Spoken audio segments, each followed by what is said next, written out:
Qual a diferença de testes funcionais e testes não funcionais? Lembrando, time, essa pergunta também pode vir como uma pegadinha. Então eles perguntam, quais testes funcionais vocês fariam e quais testes não funcionais você faria no sistema? Isso é muito comum, tá? Normalmente, né, quando você tá numa entrevista, eles não vão te perguntar uma pergunta direta e reta desse jeito. Eles vão meio que mascarar ali, fazendo algumas perguntas, para ver se você pega ali no pulo. Então, sempre fiquem atentos a esse tipo de coisa.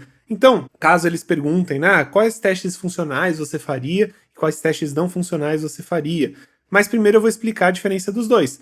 Testes funcionais são literalmente aqueles testes que você vai testar a funcionalidade. Então, tudo que você está testando a funcionalidade é teste funcional. Não importa se ele é end-to-end, integração, unitário, tudo isso é teste funcional. Você está testando a funcionalidade, tanto seja ali no unitário você está testando a funcionalidade da sua função, do seu método, quanto seja ali do teste end-to-end que você está testando a funcionalidade ali de todo um processo, né, de todo um cenário gigante ali de teste, ok? Então, você está testando o sistema, a funcionalidade daquele sistema. E caso eles perguntem, aí testes não funcionais, né? Testes não funcionais são basicamente tudo que não é funcional no seu sistema. Então, por exemplo, a performance, testes de carga são testes que você poderia fazer que não são funcionais, que são justamente aqueles testes que você vai verificar a performance do sistema, quantas pessoas estão conseguindo acessar ao mesmo tempo. Tudo isso são testes não funcionais. E aí você pode trazer, né? Você pode falar, poxa, para testes funcionais, óbvio, a gente sempre precisa ter ali testes unitários que vão vir dos desenvolvedores.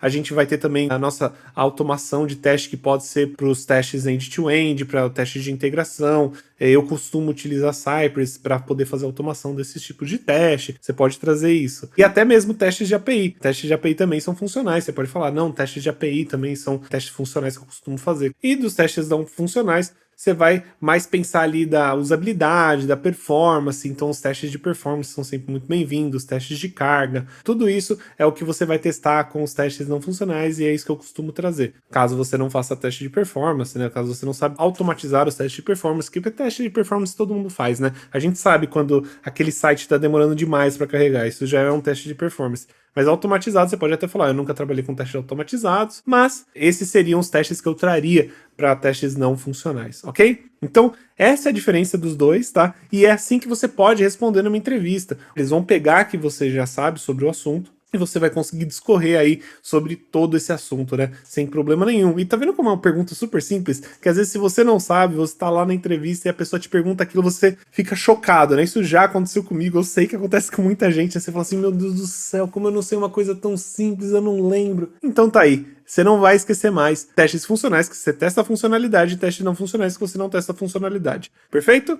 É isso, galera.